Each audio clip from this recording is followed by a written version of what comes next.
Hey everyone, I'm back, and today we're going to be talking about Guillermo del Toro's Pinocchio. And this movie's on Netflix, and it's like a stop motion animated movie, and uh, not to be confused with Pinocchio from Disney, directed by Robert Zemeckis, that came out the exact same year.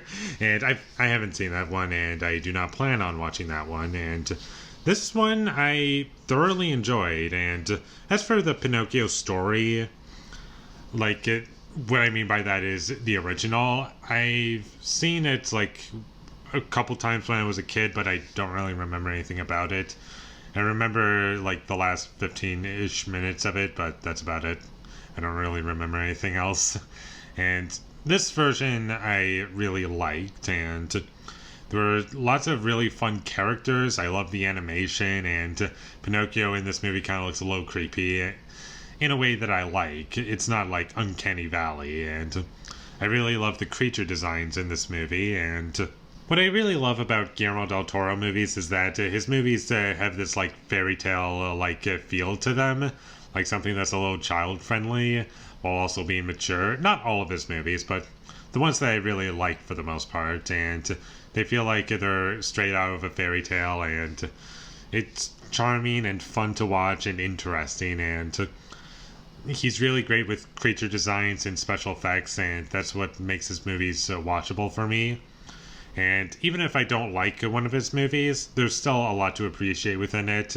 His movies usually look great, and that rings true for this movie as well. It looks very good, though there are a couple shots in this movie where I felt that there were some shots in this movie towards the end that were just way too close, and I didn't get a good feel of like the environment that we were in, and I just felt as though there was some missing information, if that makes sense. And I do have some other issues with this movie, and I don't think it's a perfect film.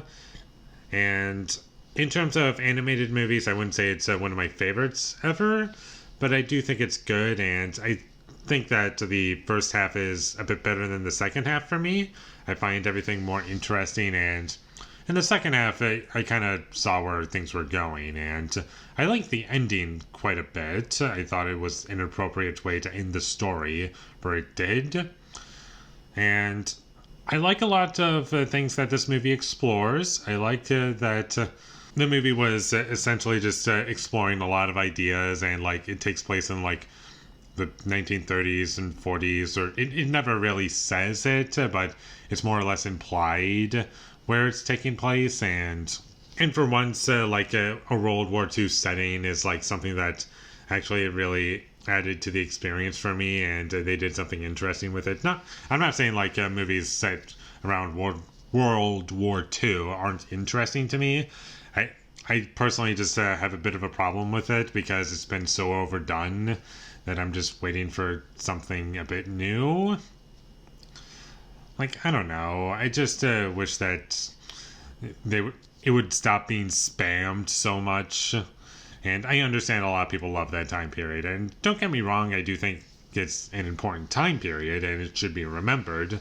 I do feel as though it's been a bit overdone, and there's like other points in time that you could set this a certain story. But in this movie, it's being set around World War II.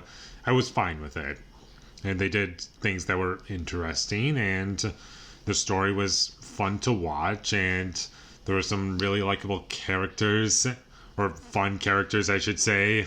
Not every character in this movie is likable, and the villain of the movie, there's like a few different villains, and not all of them stand out as like particularly like amazing, but I like the human characters more than anything else.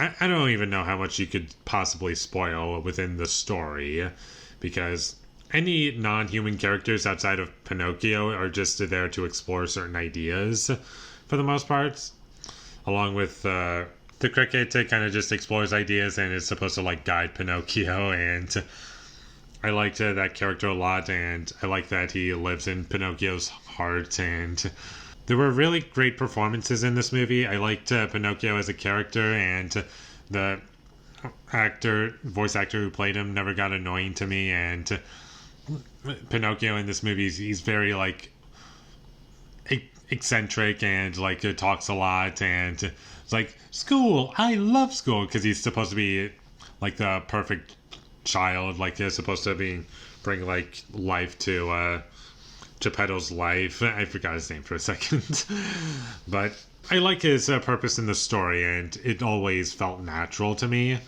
And there was a lot of big name actors in this movie that I didn't even recognize at first, except for one. That would be Ewan McGregor. The first time I heard his voice, I was like, yep, that's Ewan McGregor. And it took a little while to get used to him in the movie because he was so recognizable to me. But everyone else I didn't really recognize at first. Like Ron Perlman, it took me a bit to realize that it was him. Christoph Waltz, same thing. Like everyone, it took me a while to figure out who it was playing them. Whereas Ewan McGregor, he stood out to me as like, yeah, I know who you are. And I do like the ideas that this movie explores, even though it's been done in other movies and probably better.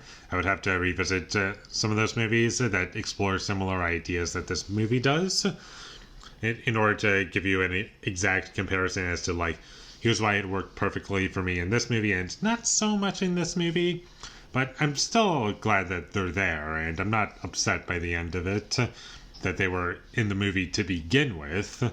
I'm just saying that there are things in this movie that explores that are interesting on their own, but there are probably other movies out there that did it better, and this movie did it good. Don't get me wrong.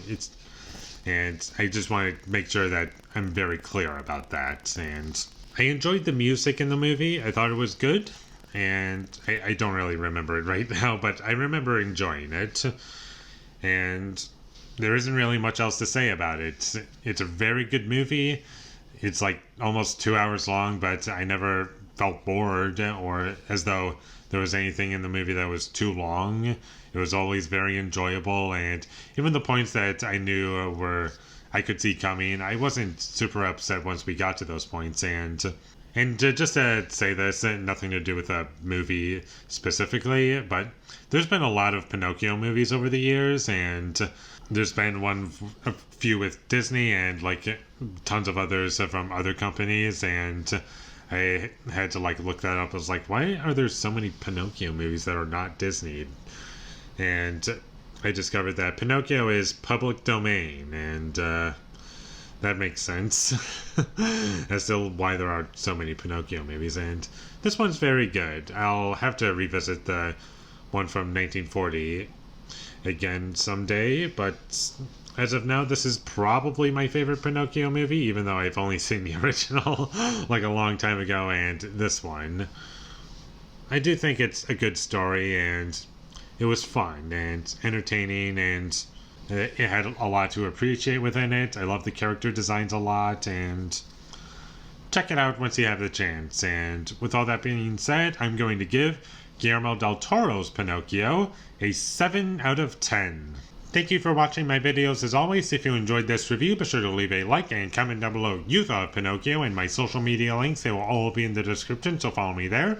And last but not least, subscribe to be a part of Foley Nation, and I'll see you when I get my next review up, and that is going to be for The Mask of Zorro. So look forward to that, but until I get that up, thank you for watching and have a great day.